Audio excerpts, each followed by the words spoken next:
L'Erol.net, s'informer en temps réel. J'ai rappelé tout à l'heure l'historique de ce forum, comment ce forum a été créé.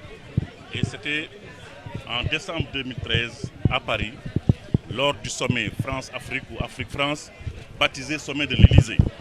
En décembre 2013, et dans la déclaration finale du sommet, il est fait mention du soutien du sommet à l'initiative du président Macky Sall d'accueillir à Dakar un forum sur la paix et la sécurité en Afrique.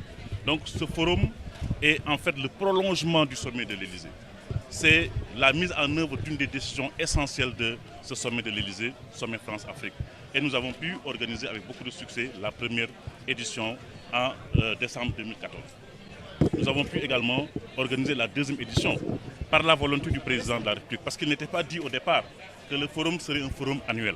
Mais avec le succès connu par la première édition, le président Macky Sall, lors de son allocution de clôture de la première édition, avait invité tous les participants à Dakar en 2015. Ce qui a été fait, nous avons l'année dernière eu plus de 1000 participants, pratiquement. Et cette année, nous avons décidé quand même de resserrer, d'avoir des experts de haut niveau, d'avoir des think tanks de haut niveau, d'avoir quelques chefs d'État et de gouvernement, parce que je rappelle que ce n'est pas un forum intergouvernemental. Ce n'est pas une réunion de chefs d'État et de gouvernement. Ce n'est pas une réunion de ministres. C'est un forum de réflexion, un forum qui est ouvert, un forum informel. Vous aurez les chefs d'État parce que nous avons prévu un panel de chefs d'État le 6. Certains chefs d'État ont été invités parce qu'on ne peut pas inviter tous les chefs d'État africains. Sinon, ce serait quand même un sommet de l'Union africaine. Ce n'est pas ça l'esprit de ce forum. Quelques chefs d'État ont été invités, quelques ministres des Affaires étrangères, quelques ministres de la Défense, des ministres chargés de la sécurité ont été invités, mais beaucoup d'experts, des militaires en activité ou à la retraite, des journalistes, des think tanks, des universitaires, le secteur privé. Et c'est ça pour le Sénégal, c'est l'innovation. Parce que s'il n'y a pas de sécurité, il n'y a pas d'investissement. Donc le secteur privé est intéressé à investir dans un pays sécurisé, dans un pays où il y a des garanties de paix et de stabilité. Et c'est pourquoi cette année, j'ai invité le secteur privé national sénégalais et le secteur privé étranger à contribuer à l'organisation de ce forum. Nous avons déjà des échos très positifs de la part du secteur privé sénégalais. Quand on est intervenu au Mali il y a 3 ans, on nous disait non, mais le Sénégal risque d'être visible parce qu'il envoie des soldats au Mali. Et nous avons des soldats au Mali depuis quand même 3 ans. L'ambassadeur de France l'a rappelé tout à l'heure. Le Sénégal a une tradition de participation aux opérations de maintien de la paix à travers le monde. Le premier contingent envoyé par le Sénégal dans un théâtre d'opération, c'était en 1960 au Congo.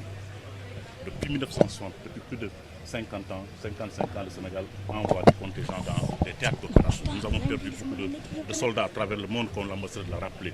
Aujourd'hui, nous sommes 7e contributeur de troupes dans le monde. 7e. Sur les 100 et quelques pays qui envoient des troupes dans les théâtres d'opération, nous sommes le 7e dans le monde. C'est très important de le signaler. Nous sommes le 3e en Afrique comme contributeur de troupes et nous sommes le 1er en Afrique de l'Ouest. Les questions de paix et de sécurité, c'est des questions fondamentales. Il ne peut pas y avoir de développement sans stabilité, sans paix, sans sécurité. Et c'est pourquoi le président Macky Sall a pris l'initiative d'abriter à Dakar ce forum qui est un cadre de réflexion de haut niveau, stratégique, sur les questions de paix et de sécurité. Aujourd'hui, les actions terroristes se sont diversifiées, sont devenues des actions beaucoup plus scientifiques, se sont adaptées aux stratégies de riposte. Parce que les terroristes également, ils voient comment les États s'organisent et organisent la riposte. Et les terroristes également, par leur groupe, réfléchissent sur les stratégies de riposte. Regardez l'attaque qu'il y a eu en France récemment avec un camion. Regardez l'attaque qu'il y a eu aujourd'hui même en France, une église. Regardez ce qui s'est passé en Allemagne. Donc, c'est des formes diversifiées. C'est un combat asymétrique. Ce n'est pas une guerre classique. Donc, il faut qu'on réfléchisse. À chaque fois qu'il y a des attaques terroristes, il faut qu'on en tire les leçons. On voit comment anticiper, comment prévenir. Lutter contre le terrorisme, ce n'est pas une lutte facile, ce n'est pas une guerre classique, ce n'est pas une guerre de position. Il ne suffit pas d'avoir l'arme nucléaire pour pouvoir combattre le terrorisme. Ce que nous voulons, c'est faire de Dakar la capitale africaine de la réflexion stratégique sur les enjeux de paix et de sécurité en Afrique. L'RL.net, s'informer en temps réel. Site d'information exclusive numéro 1, www.lerl.net. Un nouveau look de l'RL.net, une valeur sûre du journalisme en ligne. 12 journalistes, des reporters sur le terrain, dont des anciens éléments, des renseignements généraux pour les investigations, des enquêtes fouillées, des reportages chocs et une rubrique People riche en infos, sans oublier la Web TV. L'RL.net, s'informer en temps réel.